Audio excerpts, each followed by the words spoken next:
We've seen a lot of upcoming martial arts talent that is quite much participating here. We have Anshul Jubli, Puja Tomar. There are many of them who are actually pushing the Indian talent to the international side. A word on them. So, of course, Anshul, I'm fortunate enough to call a friend. He's gone to the UFC. He's the first one to actually really take it to that level. Puja Tomar being the first woman to ever win in the UFC from India.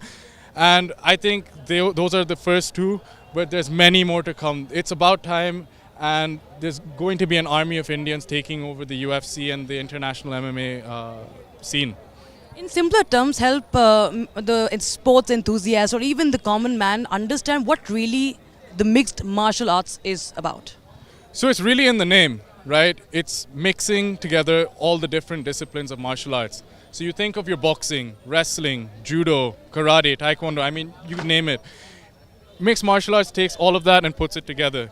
So it actually really started because there was an organization called the UFC, and they wanted to see which martial art was the most effective. So they put guys from boxing against guys from wrestling.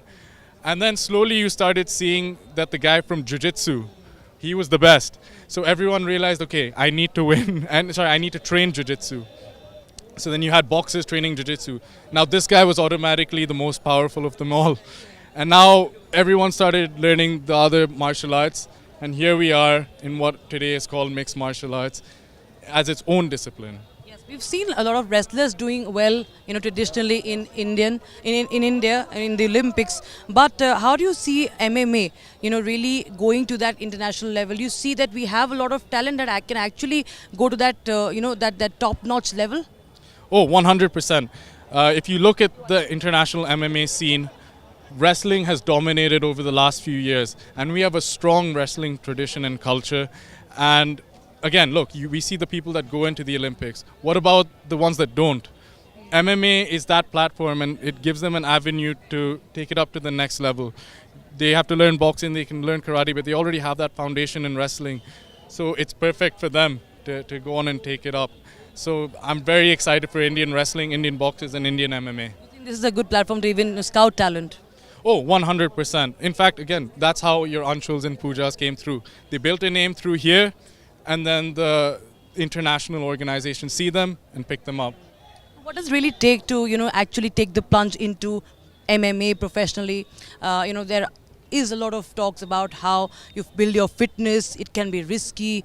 It can be, it's actually quite high voltage action that we, see in that kind of sport. So what does it really take for anyone who wants to start it out?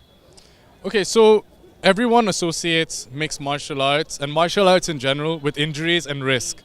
So yes, there is an element of risk and injuries if you compete and if you take it up to a certain level. But there is also, you can practice it just for fitness purposes and recreational purposes. So if you just want to go hit the bag, learn some techniques, you can do that as well. And you can get very fit doing that. So to say that, oh, it's full of injuries and it's very dangerous, I think is completely wrong. And I encourage everyone out there to give it a try,